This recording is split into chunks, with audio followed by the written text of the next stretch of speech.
Hello, and welcome to my channel. My name is Jonathan Cohn, and today I'm doing a video about books you should read if you are excited for the Book of Boba Fett. Now, the Book of Boba Fett is a TV series from Disney Plus, created by Jon Favreau and Dave Filoni, and also they have an executive producer in Robert Rodriguez, and that trilogy is coming out very soon, at the very end of December.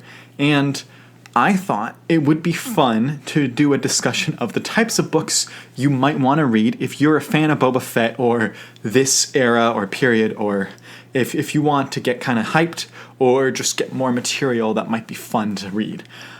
So I have 3 book series that I think I want to recommend. Obviously, there are many that I could have chosen. These are the 3 that I think, under the parameters I'm going to lay out, I think would be best for recommendations. Now, if there's something I missed, I haven't read every Star Wars book. I've read a high majority of them, but I have missed some. So if there's a one that I haven't read that you think should be on this list, please let me know down below in the comments.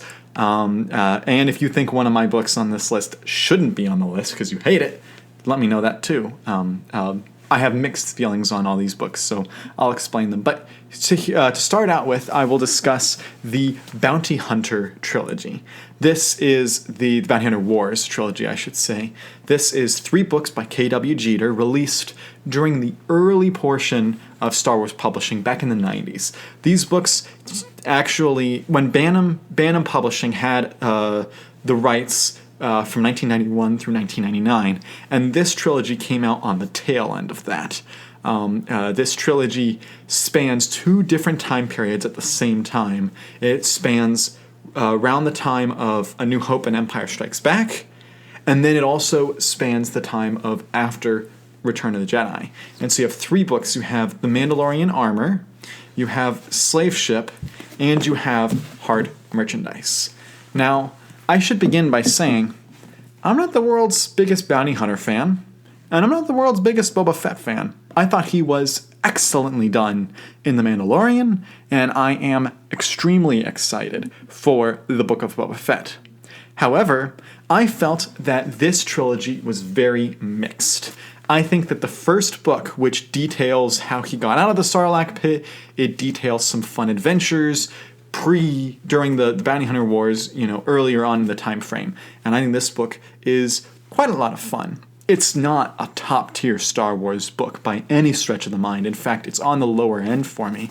But if you're a Boba Fett fan, or you're a Bounty Hunter fan, and you like Criminal Underworld, you might like this. And I think that the new Boba Fett series, Book of Boba Fett, will completely change how he escaped the Sarlacc and all that story. But this has just kind of a fun version of that, and I think it's quite worth reading. The second 2 books are interesting books. There were elements in these books that I thought were amazing, but as I said, I'm not the world's biggest bounty hunter fan. But these tie in well with the first book. It is a trilogy. It does wrap up really well. The only thing I will say is that this is false marketing. The Emperor never shows up in this book.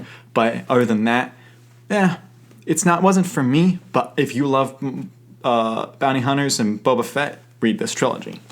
The next series I will talk about is the Legacy of the Force series, specifically the 3 books in that series written by Karen Traviss. You have Bloodlines, Sacrifice, and Revelation. The Legacy of the Force series was a 9-book series detailing the Solo's children, Jaina Solo and Jason Solo. This is, of course, from Legends, as the Bounty Hunter Wars books were also from Legends. This tells the story of how things happen to Jason and Jaina, and they go on 2 divergent paths. And everyone around them is reacting to them. And it's telling the macro story of the Star Wars universe. A lot of books tell, especially books in canon, tell micro stories. They tell about one little incident on one little planet, whereas this was telling big epic scope. It's 9 books by 3 authors.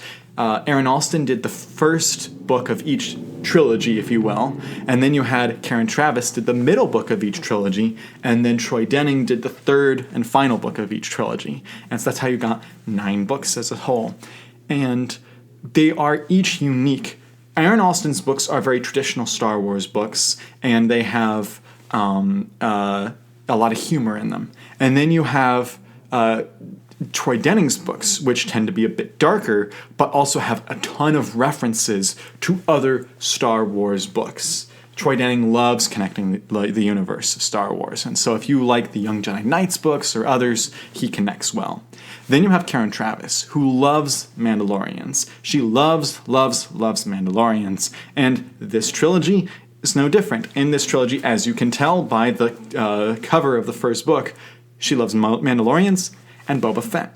And Boba Fett takes a very active role in these three books, particularly, I would say, Bloodline and Revelation, but he's in all three. And what makes this so unique and worth reading if you're a Boba Fett bounty hunter fan is it doesn't just tell Boba Fett's story, but it tells other members of his family's story. It expands the lore of the Mandalorians in a way rarely seen in Star Wars, except for maybe the Republic Commando books, also by Karen Traviss.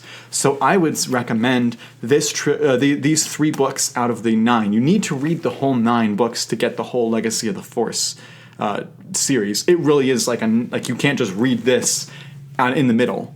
You have to read the books that come before it. But if you want to focus on these books when you're reading through, these are the ones that have to deal with Boba Fett and Mandalorians and with other characters regarding Underworld. And these were refreshing.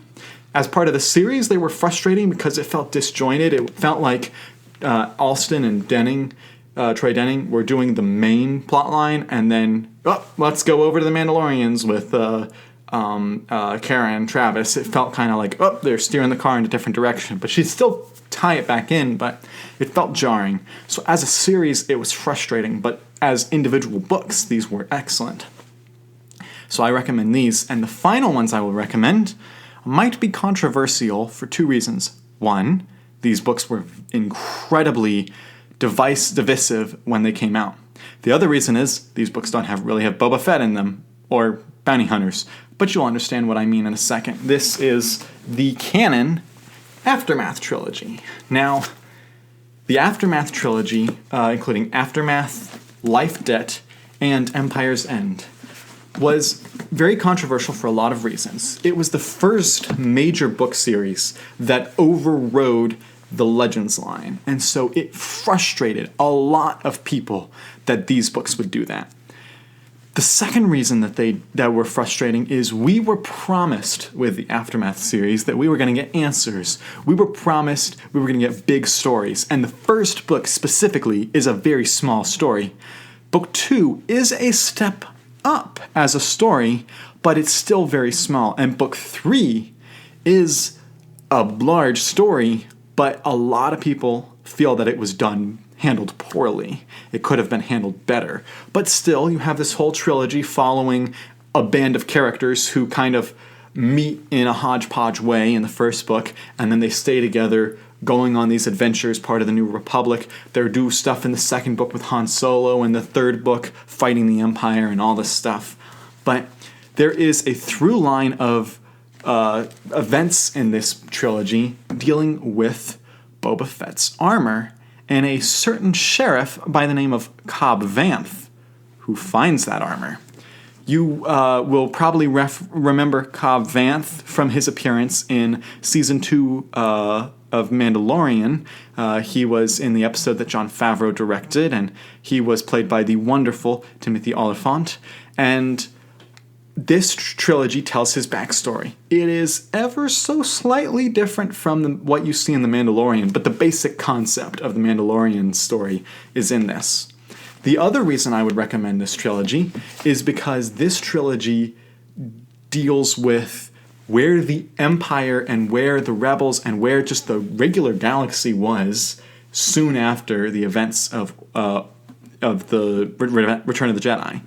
And not many books in the canon have really done that well, and I wouldn't even say these books do it well, but they do it adequately in my mind. I thought the first book was about a 4 out of 5 stars, and I thought that the second 2 books were 3.5 out of 5 stars. I like the first one better, personally, because I think it's a much more enjoyable storyline. I think the first book was better crafted. It was promised incorrectly. They should not have promised us the trilogy in the way that it was promised. If it had been promised, if what we were promised is what this was, I think a lot fewer people would have felt the visceral reaction that they had to this trilogy. But if you're interested in the immediate post-Return of the Jedi era, tying into The Mandalorian, tying into the Book of Boba Fett, this is the way to go. And I think that if you're, we don't have much time before Book of Boba Fett comes out, so if you had to choose any Star Wars books or just a few Star Wars books, anything from the 3 series, the Bounty Hunter Wars, the Legacy of the Force series, focusing on Karen Travis's books, or the Aftermath Trilogy, all of those books are fine places that I think will get you properly hyped for the series. So, let me know if you think that there are books that I missed, or if you think that any of the books on my list shouldn't be. Let me know your thoughts, and please subscribe to the channel. Please hit the like button on this video. You can check out other Star Wars content that I've done on the channel in my previous videos. And until next time, my name is Jonathan, and thank you for watching.